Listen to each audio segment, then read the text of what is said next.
શ્રી સ્વામિનારાયણ મંદિર કુંડલધામ આયોજિત રવિ સભા આવો નજીક થઈએ ભાગ 27મો છે. બીજા શું વિચારશે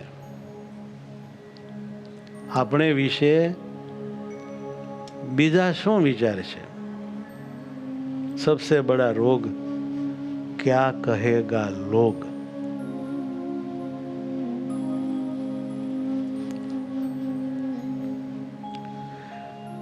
લોકો શું વિચારશે એ જો આપણે જ વિચારીશું તો એ લોકો શું વિચારશે?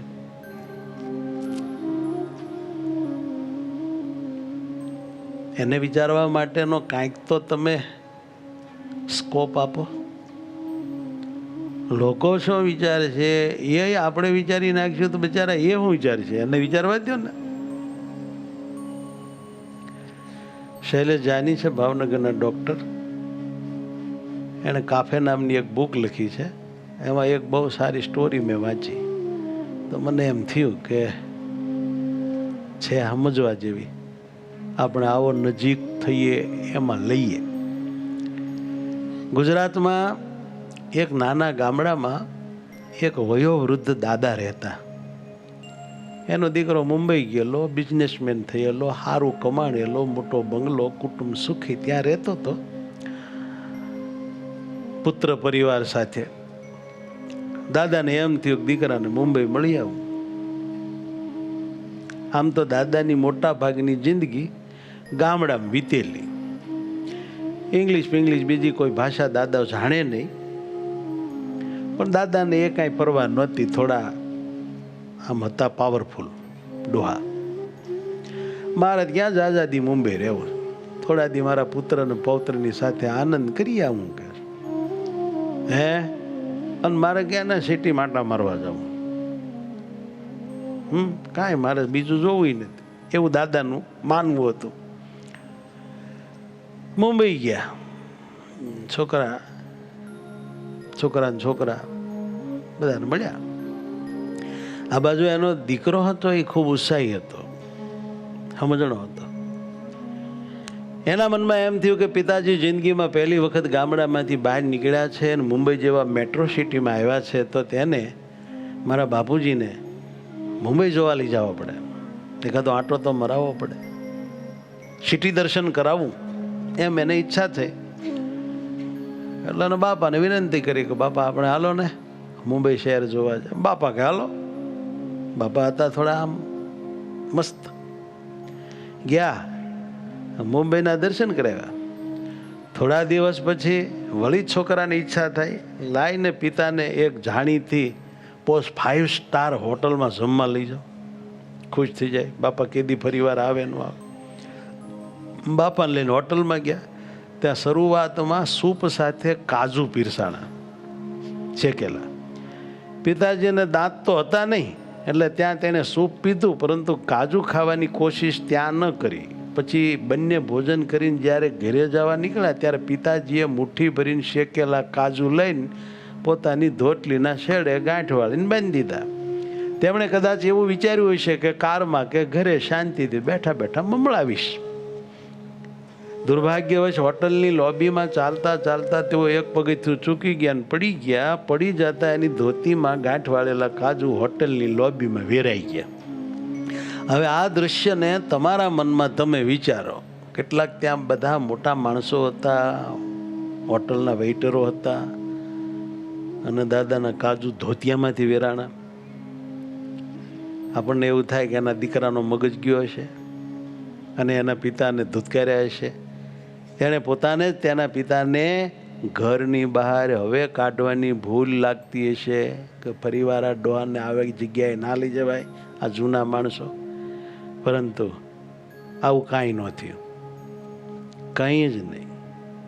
કેમ જે બીજા પુત્રો માયલો આ નહોતો, આ કાંઈક બહુ ડાયો માણસ હતો. એણે એના પિતાને ઊભા થવામાં મદદ કરી, જરા પણ ગુસ્સે ન થયો અને હસ્યો. એને બાપુજી હસ્યા. સમગ્ર ઘટનામાં તેને ખૂબ રમૂજ થઈ. હસતા હસતા બાપ દીકરો પાછા આવ્યા અને નક્કી કર્યું કે આવતા રવિવારે પણ એ જ હોટલમાં જાઉં.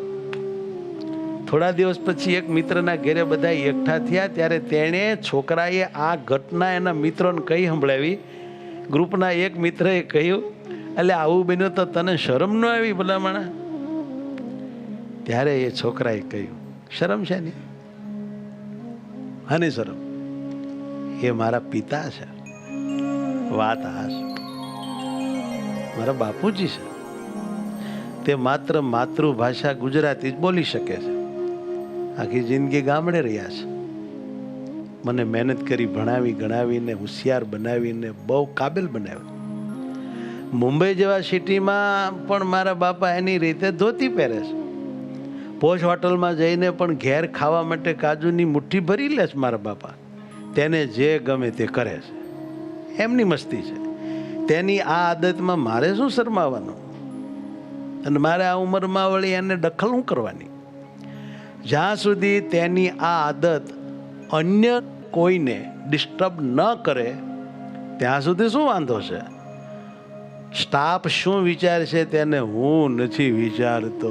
ક્યાં કહેગા લોગ વો તો બહોત બડા રોગ હૈ. મારે શું કામ વિચારવું પડે કે હોટલના માણસોને, સ્ટાફને, મેનેજરોના બધા શું વિચારશે? એને જે વિચારવું એ વિચારે. મારે એ પંચાયતમાં પડવું શું કામ પડે? તેને તો આમય એના બિલના પૈસા સાથે જ મતલબ હોય ને. મારે મારા પિતાના આનંદને જોવાનો છે. શું કીધું? મારે મારા પિતાના આનંદને જોવાનો છે. એને મજા આવવી જોઈએ, બસ. કેટલી મસ્ત વાત છે. વડીલો પરિવારમાં નમકની જેમ હોય છે, મીઠાનું કામ કરે છે. ભલે નમક ખારું હોય છે, પણ સંસ્કાર રૂપી શાકનો સ્વાદ વધારવામાં નમક જ કામનું હોય છે. મીઠા વગરનું શાક કોઈને ભાવે? એમ વડીલ વગરનું કુટુંબ કોઈને ન ફાવે એવું હોય. એમાં સંસ્કાર કોનાથી આવે? એટલે આપણે આ બધા સમર્પિતોને છેલ્લી જિંદગી કુટુંબ સાથે જીવવા મોકલીએ છીએ. પોતા પોતીઓ બધાને આ દાદાઓ સુંદર કથા વાર્તા સંભળાવે અને ખૂબ સંસ્કારી કુટુંબને નિખારે.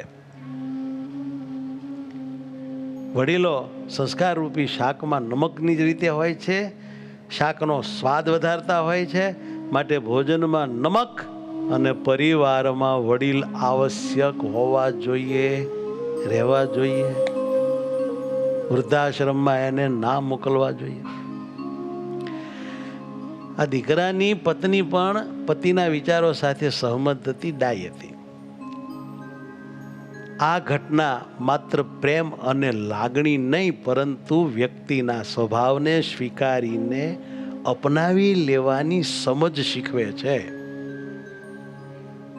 પ્રેમ ને લાગણી તો હોય, પણ સારી જે છે તે તેવા ને તેવા એને સ્વીકારી લેવાની જે સમજણ હોવી જોઈએ, એ આપણા જીવનમાં અરસપરસ સંપીને રહેવાનું ઉત્તમમાં ઉત્તમ માધુર્ય સર્જે છે. ઘણા લોકોને આવું સમજણનું ખાનું માથામાં હોતું નથી. ભાઈ લોકોને જે કહેવું હોય કે મારા બાપા છે, વૃદ્ધ છે, એમની ઉંમર છે, એમને જેમ આનંદ આવે એમ રે. એમાં શું વળી શરમાવાનું કે લોકો શું કહે છે એ બાબતમાં વિચારવાનું હોય? જીવનમાં બધું જ સમજવા કે સમજાવવાની કોશિશ ના કરો. નામુમકિન છે. જીવનમાં બધું જ સમજવા કે સમજાવવાની કોશિશ નહીં કરતા. કારણ કે અમુક બાબતો સમજવા માટે નહીં, પણ સ્વીકાર કરવા માટેની હોય છે. સ્વીકારી જ લેવાની હોય છે. સમજાય ન સમજાય અપનાવી લો. વયોવૃદ્ધ વ્યક્તિ માટે આ ઉંમરે લાઈફસ્ટાઈલ ફેરવવી શક્ય નથી. એ તો આ ભાવાને કોટી વંદન છે. સત્સંગના પ્રતાપે આ વયોવૃદ્ધ પુરુષો મુક્તત્વ પ્રાપ્ત કરવા લાઈફસ્ટાઈલને ફેરવી શકે છે. બાકી કામ નહીં. એ મહેનત કરાય જ નહીં. પાકા ઘડે કાંઠા ન ચડે. શક્ય જ નથી લાઈફસ્ટાઈલ ફેરવવી. તે જે ગમે છે તે ખાય છે, ગમે તેવું પહેરે છે, ક્યારેક અલ્પાહારે જઈ આવે છે, થોડુંક બળતું હોય તો આઈસ્ક્રીમનો કપ ગુલ્ફી ચૂસી લે છે, એને ગમે છે. થોડી મોટી ખારશીંગ ખાઈને મુખની ખંજવળ મટાડી લે છે. હા, ગમે તે ભાષામાં બોલે છે, કભી હિન્દી હમકો સાલી સમજતી નહીં હે એમ પણ કહે છે. આ ઉંમરે તેને કાંટા ચમચીથી કેમ ખવાય કે ચોપસ્ટિક કેમ વપરાય તે શીખવવાની જરૂર નથી. વડીલોને તે જેવા છે એવા ને એવા સ્વભાવ સહિત સ્વીકારી લેવાની જરૂર છે. ડોહા ડોહીને સ્વીકારી લેવા જોઈએ. નવી નવેલી આવેલી બહુને બહુ આધીન થઈને મા બાપની જીવન સ્ટાઇલ ફેરવવાની કડાકૂટમાં પડવું નહીં સાહેબ. વડીલોને તે જેવા છે તેવા સ્વભાવ સહિત સ્વીકારી લેવા જોઈએ. જેમ નાનપણમાં તેમણે આપણને સ્વીકાર્યા હતા, જેવા હતા એવા નહોતા સ્વીકાર્યા, એમ ઘટપણમાં આપણે એમને સ્વીકારી લેવાના. શું તમે પણ આવું વિચારો છો? આ વાર્તા તમને કામની લાગી, ઉપયોગી લાગી? વડીલોને તો બહુ ગળી લાગી, કેમ જે એમની તરફેણની વાર્તા છે. અખતરો કરવા થોડા દી ઘરે પણ જઈ આવશે. કે આ રવિ સભાની વાર્તાની છોકરાઓમાં કાંઈ અસર થઈ છે? અસર જેવું લાગશે તો 5 દી વધુ રોકાશે, અને વાત સમજ્યામાં કસર જેવું લાગશે તો તરત પાછા આવીને માળા ફેરવશે. ફાયદો તો છે જ, નુકસાન જેવું કાંઈ નથી. માટે આવી બધી વાર્તાઓ સમજીને, સમજણ કેળવીને આવો બધા નજીક થઈએ.